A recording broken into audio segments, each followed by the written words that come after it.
السلام عليكم ورحمة الله تعالى وبركاته.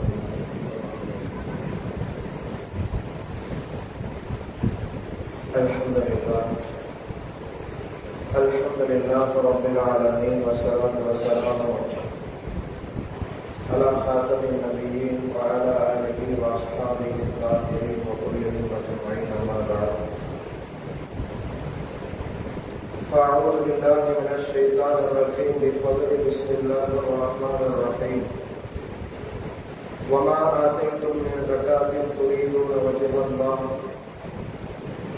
فأولئك هم المضعفون. صدق الله المولانا العظيم. وقال النبي صلى الله عليه وسلم: حسنوا أموالكم بالزكاة وداووا مرضاكم بالصدقة واستقبلوا أنواع البلاء بالدعاء، أو كما قال عليه الصلاة والسلام. அளவற்ற அல்லாஹ்வும் நிகரற்ற அன்புடையோருமாகிய எல்லாம் வல்ல அல்லாஹ்வின் பேரன்பும் பேருபகாரமும் அவரது அருள் குறித்தான அருமை நாயகம் ஸல்லல்லாஹு அலைஹி வஸல்லம் அவர்கள் மீதும் அன்னவர்களின் சத்திய வழிச்சுவடுகளை சற்றும் சருகாது வாழ்ந்து காட்டிய உத்தம சத்திய சகாபாக்கள், நாதார்கள், நல்லவர்கள் அல்லாஹ்வின் அருளை நாடி புனிதம் நிறைந்த மாதங்களில் சங்கை நிறைந்த மாதங்களை நெருங்கிக் கொண்டிருக்கிற ஷஅபானுடைய மாதத்தில் அவன் இல்லத்தில் அவன் அருளை நாடி வந்திருக்கிற நம் அனைவர்களின் மீதும் அன்பும் அருளும் குறைவின்றி நின்று நிலவட்டுமாக. ஆமீன் யா ரப்பல் ஆலமீன். சங்கையான பெருமக்களே, சங்கைக்குரிய நாட்களை நோக்கி நகர்ந்து கொண்டிருக்கிறோம்.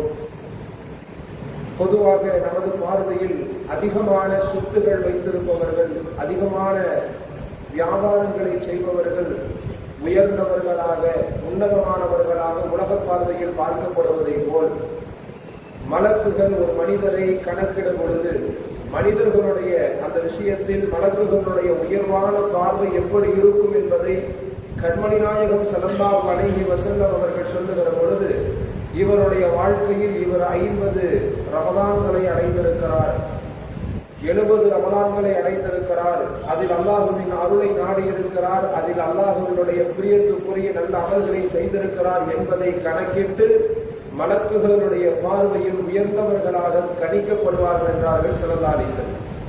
சங்கைக்குரியவர்களே, அப்படிப்பட்ட சங்கைக்குரிய மாதங்களை நோக்கி நகர்ந்து கொண்டிருக்கிறோம்.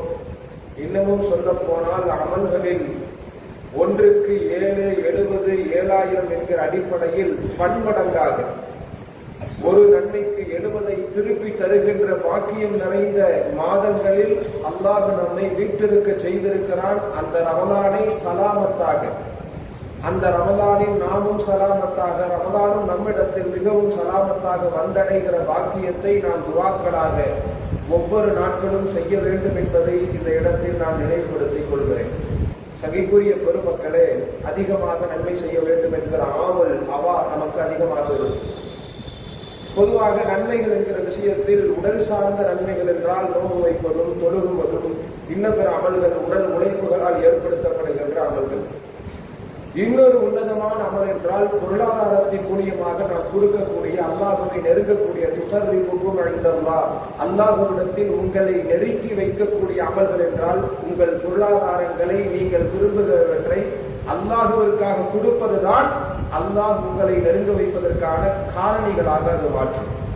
அந்த அடிப்படையில் பொருளாதார விஷயத்தில் நாம் அல்லாஹ்வை நெருங்குகிற பொழுது தான தர்மங்களை செய்கிறோம். அதே நேரத்தில் இறைவனால் கடமையாக்கப்பட்ட ஸகாத்துகளை கொடுக்கிறோம். இருவேறு விஷயங்களை பற்றி நாம் புரிந்து கொள்ள வேண்டிய ஒரு மனப்பான்மை நமக்கு தேவைப்படுகிறது. நம்மிடத்திலிருந்துதான் பொருள்களை பிறருக்கு கொடுக்கிறோம். பிறர் நல்லாக வாழ வேண்டும், அவருக்கு அது பயன் தர வேண்டும் என்கிற அடிப்படையில் தான் நம் பணத்தை எடுத்து அவருக்கு நாம் பொருளாகவோ உணவாகவோ உடையாகவோ ஏதோ ஒன்றை அவருக்கு நாம் கொடுக்கிறோம். இந்த விஷயத்தில் ஒரு சரியான புரிதல் என்னவென்று சொன்னால், தனக்கு போனதற்கு பிறகு தன் தேவையை மிஞ்சி இருக்கிற பொருளை ஒருவன் கொடுக்கிற பொழுது அது தர்மமாக பார்க்கப்படுகிறது, தர்மமாக பார்க்கப்படுகிறது. இந்த தர்மத்தை செய்வதற்கு மார்க்கத்தில் எந்த விதமான நிபந்தனைகள் கிடையாது. யாருக்கு வேண்டுமானாலும் தர்மம் செய்யலாம், ஏன் காபீர்களுக்கும் கூட மாற்று மத சகோதரர்களுக்கும் கூட வறுமையில் இருந்தால் அவர்களுக்கும் தர்மம் செய்வதற்கு மார்க்கம் அனுமதிக்கிறது. தர்மத்திற்கென்று எந்த நிபந்தனைகளோ கடமைகளோ உரிமைகளோ கிடையாது. யாருக்கு வேண்டுமானாலும் கொடுக்கலாம், எவ்வளவு வேண்டுமானாலும் கொடுக்கலாம். இந்த தர்மத்தை நாம் என்ன நினைக்கிறோம் சொன்னா, நாம் கொடுக்கிற பணம் காசுகளை நாம் தவறுதலாக கொடுக்கிற எல்லாவற்றையும் நாம் சகாத்தாக நினைக்கிறோம். சகாத்திற்கு சில நிபந்தனைகள் இருக்கிறது. யாருக்கு கொடுக்க வேண்டும்? 8 நபர்களை அல்லாஹ் திருமறையில் சொல்லுகிறார். இந்த 8 வகையினரை தாண்டி யாருக்கு நீங்கள் சக்காத்து கொடுத்தாலும் அது சக்காத்தாக சேராது. ஜகாத்திற்கு நிபந்தனைகள் இருக்கிறது. இன்னொரு விஷயம், நீங்கள் இறக்கப்பட்டு அடுத்தவர்கள் மீது பரிவுபட்டு உங்கள் பணங்களை கொடுக்கணுங்கிறது அல்லாஹ் சொல்லல.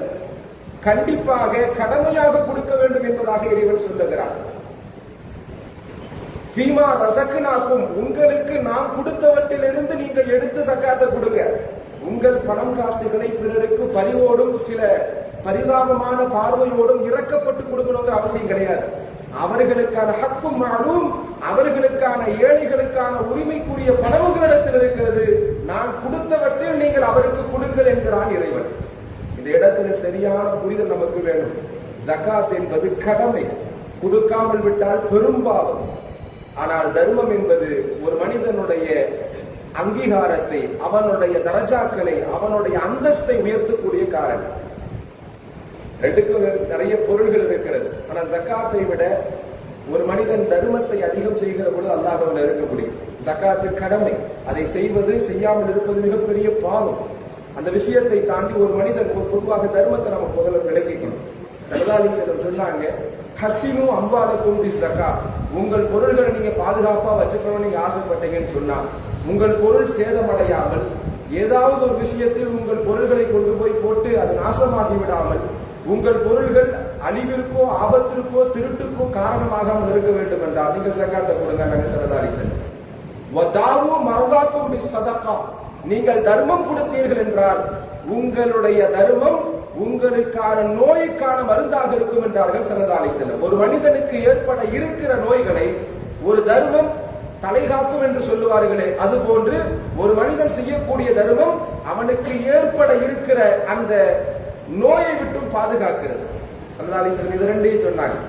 சங்கைக்குரியவர்களே, தர்ம விஷயத்தில் இன்னொரு சிந்தனை நம்மகிட்ட இருக்கணும். ஸல்லல்லாஹு அலைஹி வஸல்லம் சொன்னாங்க, இதா சஅல ஸாயிலு, ஒருவர் தர்மம் கேட்டு உங்களிடத்தில் வருகிறார், யாசகம் கேட்டு வருகிறார், வந்தவர்களுக்கு உங்களால் தர்மம் செய்ய முடிந்தால் நீங்கள் கொடுங்க.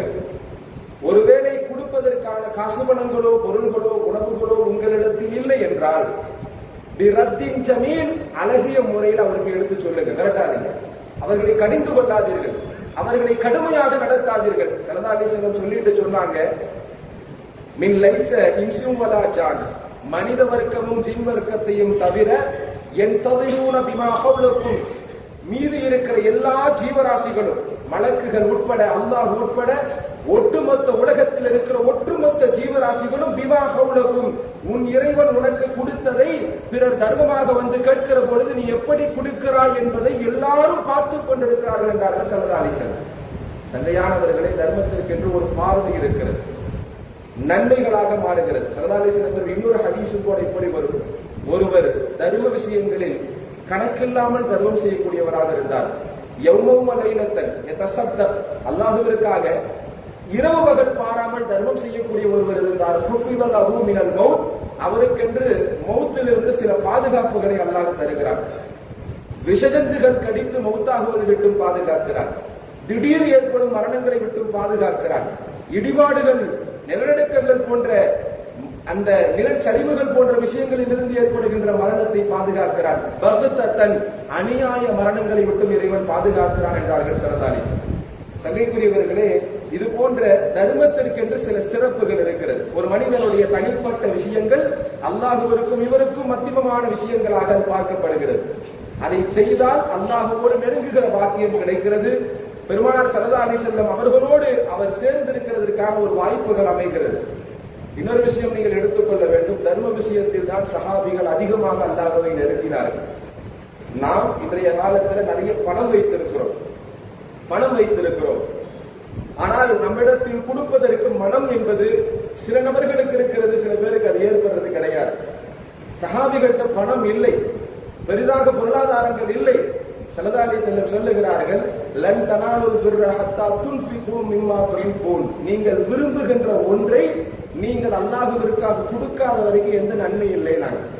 இந்த வசனத்தை கேட்ட இறங்கிய மாத்திரத்தில் சில சஹாபிகள் இதை கேட்ட உடனே பணம் காசுகள் இல்லை, நேராக சந்தைக்கு செல்லுகிறார்கள். வியாபார ஸ்தலத்திற்கு சென்று பணக்காரர்களுக்கு கீழ் வேலை செய்கிறார்கள். கூலி வேலை செய்து அந்த கூலியை தான் வாங்கி கொண்டு தான் விரும்புகின்ற பொருளை அதை வாங்கி பிறருக்கு கொடுத்தார்கள் என்று வரலாற்றில் சொல்லப்படுகிறது. இந்த தர்மம் என்பது சிலருடைய அந்தஸ்தை உயர்த்துகிறது. ஒரு அன்சாரி தோழர் ஸல்லல்லாஹு அலைஹி வஸல்லம் ஹதீஸும் கூட, ஒரு மதீனாவினுடைய அந்த வறுமையான காலகட்டத்தில் ஒரு நபர் மதீனாவிற்கு பயணியாக வருகிறார். வந்தவர் உணவில்லாத காரணத்தினால் நோன்பு நோக்கிறார். சகது செய்கின்ற பொழுது, நோன்பு நோக்கிற பொழுது தண்ணீரை குடித்து அந்த சஹாபி நோன்பு வைக்கிறார். இஃப்தாரினுடைய நேரத்தில் நோன்பு திறக்கிற பொழுதும் தண்ணீரை குடித்தே நோன்பை திறக்கிறார். இது ஒரு நாள் செய்கிறார். மறுநாளும் மதீனாவில் தங்குகிறார். மறுநாளும் உணவு இல்லை, அதே போன்று செய்கிறார். மூன்றாவது நாளும் அதே போன்று அவருடைய அந்த இயல்பான நிலை இருக்கிற பொழுது அவருடைய உடல் அதை தாங்கிக்கிறார். கடுமையான பசி ஏற்படுகிறது. நோன்பு வைத்து விடுகிறார். நோன்பு திறப்பதற்கு கண்டிப்பாக உணவு வேண்டும் என்கிற ஒரு கட்டாயம் ஏற்படுகிற பொழுது ஒரு அன்சாரி தோழரை அந்த சஹாபி சந்திக்கிறார். என்னை நீங்கள் உங்கள் விருந்தினராக வீட்டுக்கு கூட்டிட்டு போகணும், நீங்கள் அழைத்து செல்ல வேண்டும், என்னை உங்கள் விருந்தினராக நீங்கள் ஏற்றுக்கொள்ள வேண்டும் என்று அந்த சஹாபி அன்சாரி தோழரிடத்தில் கேட்கிறார். கேட்ட உடனே இந்த சஹாபினால மறுக்க முடியல. இன்னொரு விஷயம் என்னன்னு சொன்னா, இந்த சஹாபியும் அதே நிலைமையை சார்ந்தவர் தான். இவருக்கென்று மனைவி இருக்கிறார், 2 பிள்ளைகள் இருக்கிறார்கள். இவர் குடும்பத்திலும் மிகுந்த வறுமை வாழுகிறது, நிலவுகிறது. ஆனாலும் இந்த சஹாபி கேட்ட மாத்திரத்தில் மறுக்க முடியாமல் சரி வாங்கன்னு கூட்டிட்டு போறார். வீட்டுக்கு போன பார்த்தா இந்த சஹாபியும் நோன்பு நோற்றிருக்கிறார், மனைவியும் நோன்பு இருக்கிறார் என்பதுதான் வரலாற்றில் சொல்லப்படுகிறது. அப்ப அந்த சஹாபியினுடைய அந்த மனைவியிடம் கேட்கிற பொழுது உணவு என்ன இருக்கிறது என்று கேட்கப்படுகிறது. ஒரே ஒரு நபர் சாப்பிடுகிற உணவு இருக்கிறது. அதுக்கு மேல நம்மகிட்ட வீட்டுல ஒரு விதமான உபரியான உணவுகள்லாம் கிடையாது. அது ரெண்டுமே அந்த ஒரு நபர் சாப்பிடுகிற உணவும் கூட 2 பிள்ளைகளுக்காக நான் வைத்திருக்கிறேனே தவிர நமக்கு கூட அதுல எந்த விதமான பங்கும் இல்லை என்றார் அந்த சஹாபியினுடைய மனைவி. இப்பொழுது 2 பேரும் சேர்ந்து வந்திருக்கிற விருந்தாளிக்கு எப்படி நாம் அதை புரிய வைக்க முடியும்? கண்டிப்பாக விருந்தினருக்கு தான் நாம் உபசரிக்க வேண்டும் என்பதை புரிந்து கொண்டு மனைவி தந்திரமாக 2 பிள்ளைகளையும் தூங்க வைக்கிறார். மக்ரீபினுடைய அந்த நோன்பு துறக்கக்கூடிய அந்த நெருக்கமான நேரத்தில் இவர்கள் எல்லாம் இஃப்தாருக்காக அமர்ந்திருக்கிற அந்த நேரத்தில் அந்த சஹாபியும் அவர்களுடைய மனைவியும் இந்த விருந்தாளியாக வந்தவரும் கூட நோன்பு திறக்கக்கூடிய நேரத்தில் இஃப்தாருக்காக வந்து உட்கார நேரத்தில் இந்த கணவன் மனைவி இருவரும் சேர்ந்து ஒரு விஷயத்தை யோசிக்கிறாங்க. நாமும் உணவு சாப்பிடுவதை போன்று, நாமும் நோன்பு திறப்பதற்கான உணவுகள் நம்மிடத்தில் இருப்பதை போன்றும், நாமும் அதை சாப்பிடுவதை போன்றும் வந்திருக்கிற விருந்தாளிக்கு நாம் சம்பாஷணைகளாக பாவனைகளாக செய்து கொள்வோம். அவர்கள் நாம் சாப்பிடுகிறோம் என்கிற திருப்தியில் அவரும் சாப்பிடுவார், அவரும் நோன்பு திறப்பார், வயிறு நிரம்புவார். எனவே அவருக்கு மட்டும் நாம் தட்டில் உணவு வைப்போம், நம் தட்டு காலியாக இருக்கட்டும். இருளுகின்ற அந்த நேரம் வருகிற பொழுது விளக்கை அணைத்துவிடு, சாப்பிட்டு முடித்ததற்கு பின்னால் விளக்கை ஏற்றிக் கொள்ளலாம் என்றார் அந்த சஹாபி. வரலாற்றில் வருகிறது, இந்த சஹாபி நினைத்ததை போன்று வந்திருக்கிற விருந்தாளியும் உணவை சாப்பிட்டு விடுகிறார். அவரும் சந்தோஷத்தோடு விலையை கிளந்து விடுகிறார். ஃபஜ்ர் தொழுகைக்காக இந்த சஹாபி பள்ளிக்கு நுழைகிற பொழுது ஸல்லல்லாஹு அலைஹி வஸல்லம் ஆச்சரியத்தோடு இந்த வறுமையில் இருந்த இந்த அன்சாரி தோழராக இருந்த சஹாபியை கூப்பிட்டு சொன்னார்கள், லக்கத அஜபல்லாஹு ஃபீ சனீஅதிகுமா, நீங்கள் இருவரும் செய்த செயல்களை பார்த்து அல்லாஹ் ஆச்சரியம் அடைந்து விட்டான் என்றார்கள் ஸல்லல்லாஹு அலைஹி வஸல்லம். 2 பேரும் செஞ்ச செயலை பார்த்து அல்லாஹ்வே ஆச்சரியப்படுத்தி விட்டான். ஒரு இறைவசனத்தையும் இறைவன் இறக்கி இருக்கிறான். வயுசிரூன அலா அன்ஃபுஸிஹிம் வலவ் கான பிஹிம் ஹஸாஸா. சில அன்சாரி தோழர்கள், சில சஹாபிகள் இருக்கிறார்கள், தனக்கு கஷ்டமாக சில சூழல்கள் இருக்கிற நேரத்திலும் கூட அவர்கள் குறைகளை, அவர்கள் வறுமைகளை, அவருக்கு ஏற்பட இருக்கிற பிரச்சனைகளை மறைத்துக் கொண்டு அவர்கள் பிறருக்காக உதவுகிற மாண்பு உள்ளவர்களாக இருக்கிறார்கள் என்கிற வசனத்தை உனக்காகத்தான் அல்லாஹ் இறக்கி இருக்கிறார் என்றார்கள் ஸல்லல்லாஹு அலைஹி வஸல்லம். சங்கைக்குரியவர்களே, தர்மத்திற்கு என்ற ஒரு அந்தஸ்து இருக்கிறது. நாம் இன்னொரு விஷயத்தையும் இந்த இடத்துல கவனிக்கிறோம். ஜகாத் என்பது கடமையான விஷயம். நாம் தர்மத்தையும் ஜகாத்தையும் ஒன்னா பார்க்க கூடாது. நம்ம என்ன நினைக்கிறோம்னா, ஒருவருக்கு நாம் தர்மம் கேட்டு வீட்டுக்கு யாசகம் கேட்க வரக்கூடிய ஒருவருக்கு நாம் கொடுக்கக்கூடிய காசும் ஜகாத்தில் கழிக்கக்கூடிய ஒன்றாக நினைக்க கூடாது. சிலர் உதவி தேடி வருகிறார் என்று சொன்னால் அந்த உதவி தேடி வரக்கூடியவர் ஜகாத் வாங்கக்கூடிய தகுதி உள்ளவராக இருந்தால் ஜகாத்தை கொடுக்கிறதுக்கு அனுமதி இருக்குது. இல்ல நீங்க உங்கள் சொந்த பந்தங்கள் மிக ரத்த பந்தங்களுக்கு கொடுப்பதற்கு கூட அனுமதி கிடையாது. இன்னும் சொல்ல போனால் தர்ம விஷயத்தில் உங்கள் நீயத்துகள் தர்மம் என்பற அந்த சிந்தனை இருக்கணும். ஆனால் ஜகாத் என்பது கடமையானவர்கள் 8 வகையினரை அல்லாஹ் வகைப்படுத்தி சொல்லுகிறான். அவர்கள் விஷயத்தில் ஜகாத்தை கொடுக்கணும். சங்கிக்குரியவர்களே, ஸல்லல்லாஹு அலைஹி வஸல்லம் மதீனாவிற்குள் நுழைந்த அந்த நேரத்தில் முஹாஜிரீன்களோடு மக்காவினுடைய சஹாபாக்கள் தோழர்களோடு அவர்கள் நுழைகிற பொழுது கடுமையான வறுமை மதீனாவில் நிலவியது. கடுமையான வறுமை. எந்த சஹாபிக்கும் சரியான உணவு வசதிகள் கிடையாது, பொருளாதாரம் கிடையாது. ஒட்டுமொத்த அவர்களுடைய எல்லா விதமான சொத்துகளையும் மக்காவில் விட்டுவிட்டு மதீனாவிற்கு பெருமானாரோடு வந்தவங்க எப்படி வந்திருப்பாங்க? இந்த தோழர்களுக்கும் அன்சாரி தோழர்களுக்கும் முகவத் ஒரு சகோதரத்துவத்தை ஏற்படுத்தி அவர்களோடு பழகுவதற்கும் வாழுவதற்கும் வழிவகை செய்கிறார்கள் ஸல்லல்லாஹு அலைஹி வஸல்லம். அந்த நேரத்திலும் கூட சில ஜனாசாக்கள் பெருமானார் தொலை வைப்பதற்கு முன் வந்து நிற்கும். ஸல்லல்லாஹு அலைஹி வஸல்லம் என்ன கேட்பாங்கன்னா, இந்த ஜனாசாவிற்கு கடன் இருக்கிறதான்னு கேட்பாங்க. கடன் இருக்கிறது என்று சொன்னால் தொலை வைக்க மாட்டாங்க.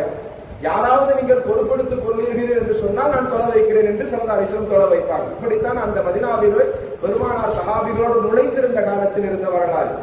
ஒரு 10 வருட காலத்திற்கு பிறகு ஜகாத்தை அமல்படுத்தியதற்கு பிறகு மதீனாவில் ஏற்பட்ட மிகப்பெரிய மாற்றம் என்னன்னு சொன்னா, இங்கு ஜகாத் வாங்கக்கூடியவர் கூட ஆள் கிடையாது. எல்லாரும் நிரப்பமாக பணங்கள் எல்லாம் பொருளாதாரங்கள் எல்லாம் சமன்படுத்தப்படுகிறது. இந்தியாவிலும் கூட 5 வருடத்திற்கு ஒரு முறை பட்ஜெட் தாக்கல் செய்யப்படுகிறது. இன்னும் ஒரு சில தினங்களிலும் கூட அதை அந்த அமைச்சர் செய்ய இருக்கிறார். சுருக்கமா சொல்ல போனா, ஒரு பட்ஜெட் தாக்கல் ஒரு நாட்டினுடைய தலைமையகத்திலிருந்து செய்யப்படுகிறது என்று சொன்னால் வறுமை நீங்க வேண்டும். அதுதான் அதனுடைய நோக்கம். ஆனால் எத்தனை பட்ஜெட் தாக்கல் 2 ஆண்டுக்கு ஒரு முறை நடந்தாலும் சரி, 5 ஆண்டுக்கு ஒரு முறை நடந்தாலும் சரி, வறுமை மட்டும் நிலவுகிறது. வரிகள் அதிகமாகிறது, வட்டிகள் அதிகமாகிறது. நாட்டினுடைய எந்த பொருளாதாரத்தின் முன்னேற்றம் இல்லை என்றால் ஸல்லல்லாஹு அலைஹி வஸல்லம் எந்த விஷயத்தை கொண்டு சமன்படுத்தினார்கள் என்று சொன்னால், ஒரு நாட்டினுடைய மதீனாவினுடைய பொருளாதாரத்தை ஜகாத்தை கொண்டு சமன்படுத்தினார்கள். ஜகாத்தை சஹாபிகளிடத்திலிருந்து முறையாக வாங்கினார்கள். முறையாக யாருக்கு போய் சேர வேண்டுமோ அதை கொடுத்தார்கள். மதீனாவினுடைய வரலாற்றில் ஸல்லல்லாஹு அலைஹி வஸல்லம் கால் வைத்த 10 ஆண்டுகளுக்கு பிறகு ஜகாத்தை வாங்குறதுக்கு ஆள் கிடையாது. அரசாங்கத்திலிருந்து ஸல்லல்லாஹு அலைஹி வஸல்லம் ஒரு அறிவிப்பும் செய்தார்கள்.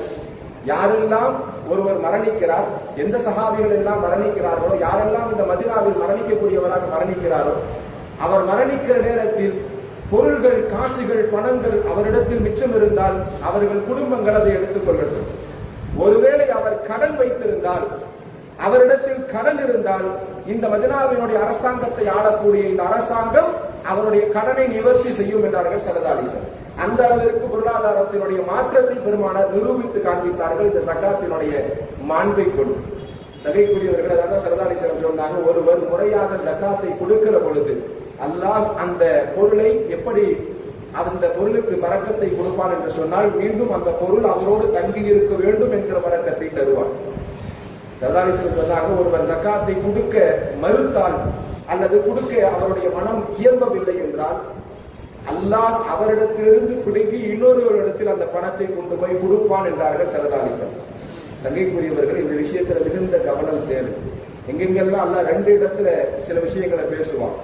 அனிஷ்குருளி வழி வாலிதை, நீங்கள் எனக்கும் நன்றியாளர்களாக இருங்கள், உங்கள் தாய் தந்தையர்களுக்கும் நீங்கள் நன்றியாளர்களாக இருங்கள் என்று அல்லாஹ் சொல்றான்.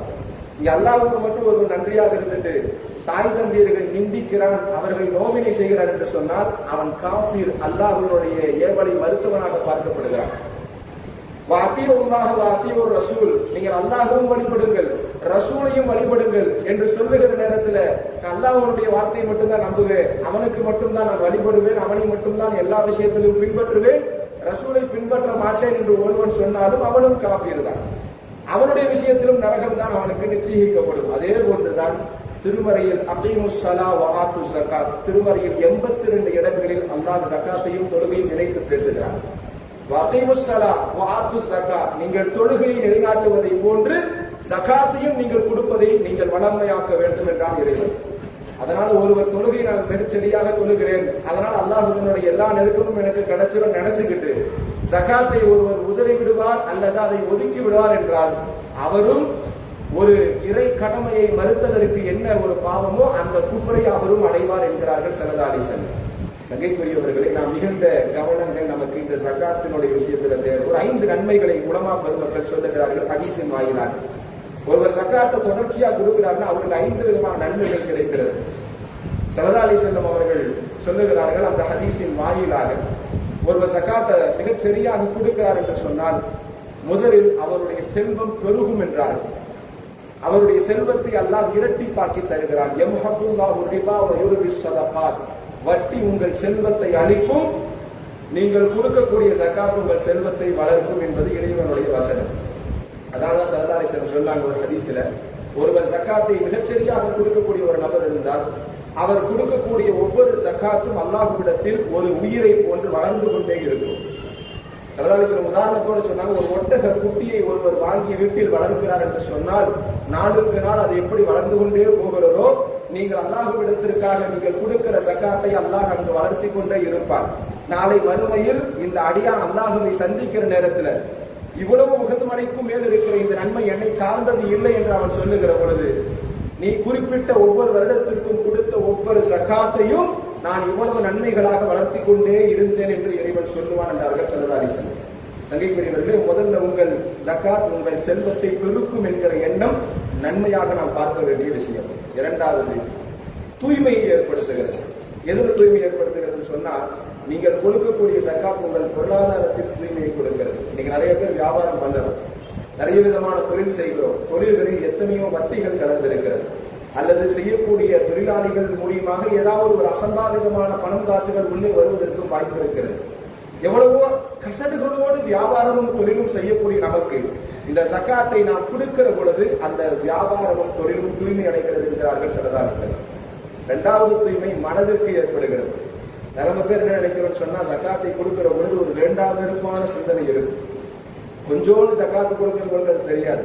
1 லட்சத்திற்கு 2.5% என்கிற அடிப்படையில் 2500 நாம் கொடுக்கிற பொழுது பெருசா தெரியாது. ஆனால் 1 கோடிக்கு 2.5 லட்சமாக கொடுக்கிற பொழுது மனசு கசப்பா இருக்கும். அந்த கசப்பை எல்லாம் பொறுத்து கொண்டு நீங்கள் உங்கள் மனதில் இருக்கிற அழுக்கை நீக்கி இறைவனுக்காக நீங்கள் கொடுக்கிற பொழுது உங்கள் மனம் தூய்மை அடைகிறது என்கிறார்கள் ஸல்லல்லாஹு அலைஹி வஸல்லம். மூன்றாவது சொல்லுகிறார்கள் ஸல்லல்லாஹு அலைஹி வஸல்லம், உங்களுடைய ஒவ்வொரு செல்வம் நீங்கள் கொடுக்கக்கூடிய ஜகாத்தின் மூலியமாக உங்களுக்கு அது பெரும் பெரும் ஆபத்துகளில் இருந்து அது விடயத்தை தருகிறது, பாதுகாப்பை தருகிறது. ஒரு மிகப்பெரிய நோயை கொண்டு ஏற்பட இருக்கிற மிகப்பெரிய லட்சக்கணக்கான செலவுகளை ஒரு சில ஆயிரங்களில் நீங்கள் கொடுக்கக்கூடிய ஜகாத்துகள் அது உங்களை பாதுகாக்கிறது என்கிறார்கள் ஸல்லல்லாஹு. ஆபத்துகளில் இருந்து பாதுகாப்பை தருகிறது. நான்காவது விஷயம், பெருமானார் ஸல்லல்லாஹு அலைஹி வஸல்லம் துஆ கிடைக்கிறது. ஸல்லல்லாஹு அலைஹி வஸல்லம் யார் ஜகாத்தை கொடுக்கக்கூடியவராக இருந்தாலும் கொடுத்து விட்டு பெருமானார் சந்திப்பவராக இருந்தாலும் ஸல்லல்லாஹு அலைஹி வஸல்லம் அவருக்கு செய்யக்கூடிய துஆ என்ன சொன்னார், அல்லாஹும்ம ஸல்லி அலா ஆலிஹி வ ஆலி ஃபுலான். இவருக்கும் இவர் குடும்பத்திற்கும் இறைவா நீ பரக்கத்தை செய், அவருடைய வாழ்க்கையில் நிம்மதியை கூறி என்று ஸல்லல்லாஹு அலைஹி வஸல்லம் சஹாபிகளுக்கு எல்லா சஹாபிகளுக்கும் துஆ செய்வார்.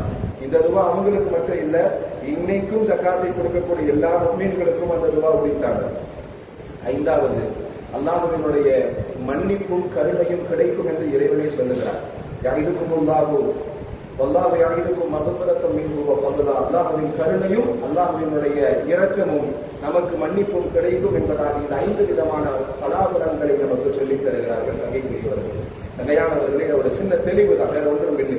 ஜகாத் விஷயத்தில் யாருக்கெல்லாம் கொடுக்கலாம்.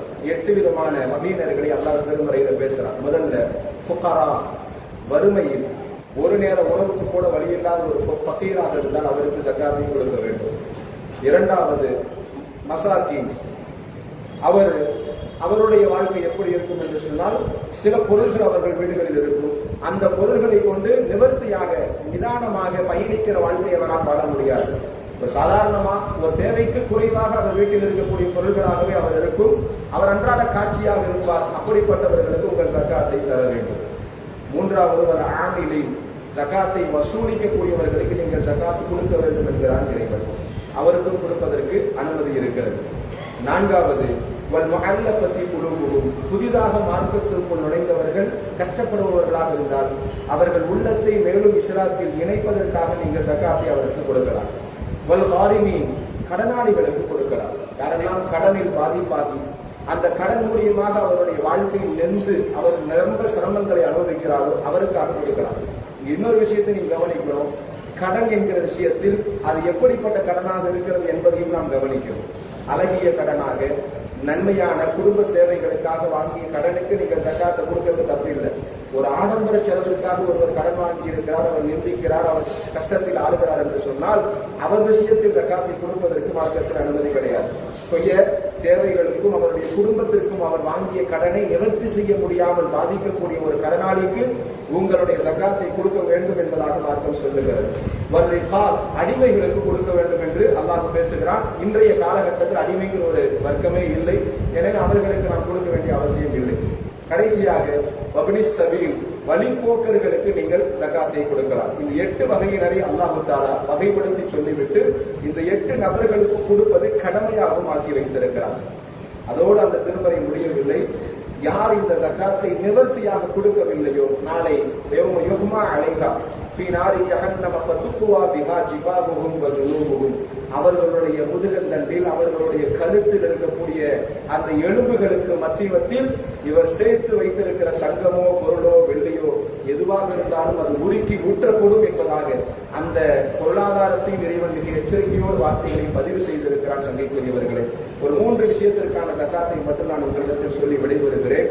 பொதுவாக இன்றைக்கு இருக்கிற காலகட்டத்தில் நாம் அதிகமாக எதுக்கு ஜக்காத்து கொடுக்கணும்னு சொன்னா, சரதாரி செல்லம் ஆடு மாடு ஒட்டகம் போன்றவர்களுக்கெல்லாம் வகைப்படுத்தி சொல்லி இருக்க, இதற்கெல்லாம் அது நமக்கு தேவையில்லை. இன்னைக்கு நம்ம அதிகமா பயன்படுத்துற பொருள்னு பார்த்தா ஒன்று தங்கம். தங்க விஷயத்தில் இன்றைக்கு விலைவாசிகள் கடுமையான உயர்வை நோக்கி சென்று கொண்டிருக்கிறது.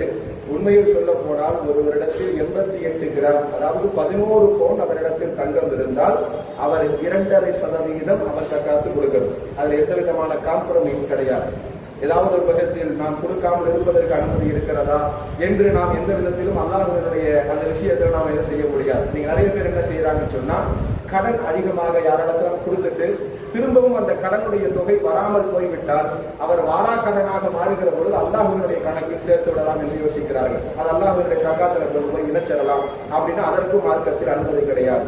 கொடுக்கிற பொழுது நாம் எந்த நியத்தில் அவரிடத்தில் பணத்தை கொடுக்கிறோமோ, வாங்க போகிறோம் என்கிற நியத்தில் கொடுத்தோம்னு சொன்னா அது ஜக்காத்துல சேர்க்கவே முடியாது. எனவே கொடுக்கிற நியத்தில் நாம் ஜக்காத்தாக நினைத்து கொடுத்திருந்தால் அது பிரச்சனை இல்லை. ஜக்காத்திற்கு இப்படி ஒரு நிபந்தனை இருக்கிறது. சங்கிக்குரியவர்கள் இன்னொரு பழக்கம் நம்மகிட்ட இருக்குது. இன்றைக்கு பொதுவாக பள்ளிவாசல்களில் கஞ்சி காய்ச்சுவதற்கோ கந்திரி நேரங்களில் உணவு சமைப்பதற்கோ சிலர் ஜக்காத்துகளை கொடுப்பதாக தகவல் எனக்கு தெரிய வந்தது. யோசிக்கிறேன், அது போன்ற விஷயங்களுக்கும் ஜக்காத்தை கொடுக்க கூடாது. ஏன்னு சொன்னா, வெறுமன கஞ்சி காய்ச்சக்கூடிய அந்த கஞ்சிகளிலோ கந்திரி உணவுகளிலோ வெறும் ஏழைகள் மட்டும் உண்பது கிடையாது.